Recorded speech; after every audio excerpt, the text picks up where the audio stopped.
Alright, welcome to another video by Why Rush Racing, and today we're going to talk about showing up at races and if this is your first race, kind of what's going on, because I get a lot of questions about that, and well, I'm here to answer your questions if you got any, and normally it's pretty bad advice, but this time I don't think it's be just completely terrible advice. So, why I'm up here at the entrance of the property, let's say, is because the first thing you're going to have to do is pay an entry fee. Typically it's a per person thing if you're in any of the Missouri races. Not sure how the other races work, but it can range anywhere, let's say at $5 all the way up to possibly $10. And it's usually per person, like I said. It could be by vehicle at some places, but anyways, so always look for that. This is, from what I understand, this is how the property owners get paid, and without the property owners allowing us to use their property, well, guess what? No races. So do not try to skip this. Don't try to cheat them out. Be generous if you want to, and always make sure you say thank you. So once you pay, try to find a parking spot. Be respectful. Don't try to take up just a mountain of room, and move on your way, and then we'll go on to registration. Alright, so I lied about going to the registration second. Second place to go is these guys here, the blue toilets. Not ubiquitous at any off-road race. And after your morning coffee and the 2-hour drive or whatever you got, yeah, it's just the first stop. There you go. Alright, so then we'll head up over that way or whichever way to registration. Let's go. Alright, so what we got here is the registration, and today it's typically where the scoring is, and this is our scoring. It's not too different from a lot of other scoring races.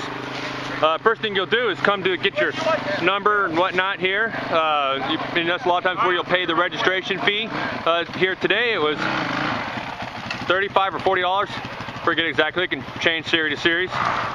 And then after that, you get your number, and you'll think about what class you're in, or kind of have that planned out ahead if you can. First time racing, it's not a bad idea to be in either C or if they have a trail rider or a first timer class. I don't know, whatever they may call it in different series, who knows. And then here at the Missouris, and as far as the hillbillies and more, you'll go to the trailer as well, and this is where you check your number, check your helmet, make sure you're checked in okay, and if you have to get numbers for your bike, they'll have them printed here as well. Then after that, you find where the scoring actually takes place, and which is, in this case, right here, this guy. And then you come test your helmet if they have it available. It's not always available. And then you'll know whether or not you're actually properly registered, and if your helmet's working, your little tag. Because what they do, they'll give you a little RFID tag, and they'll put it under your visor or on your helmet or something. And as long as you have that on your head when you come through, you'll get scored. If you ride without a helmet, which I think is a pretty stupid idea, you will not get scored. Anyways, so that's the registration. Let's go on to food. Alright, so yeah, here we are. Here's the food truck provided by Lou. Thank you, Lou.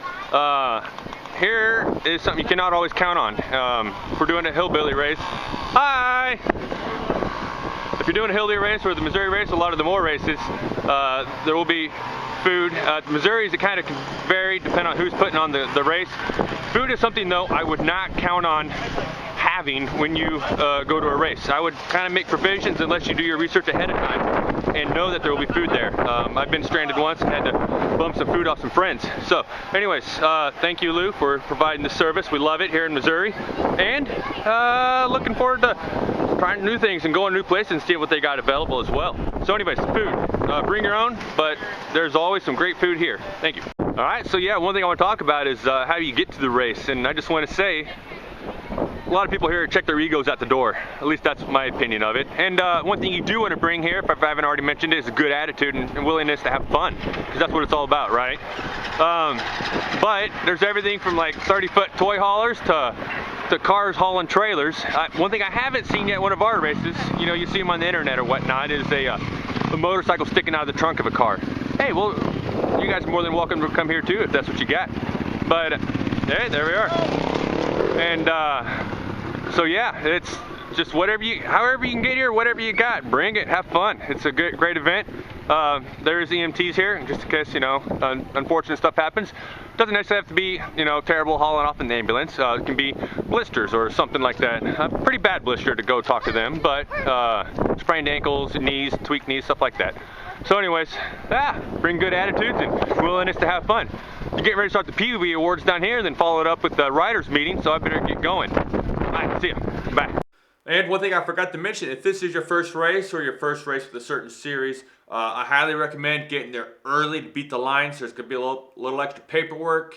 They will need your information, emergency contact information, stuff like that. So make sure you have that stuff available and you have the time to fill it out.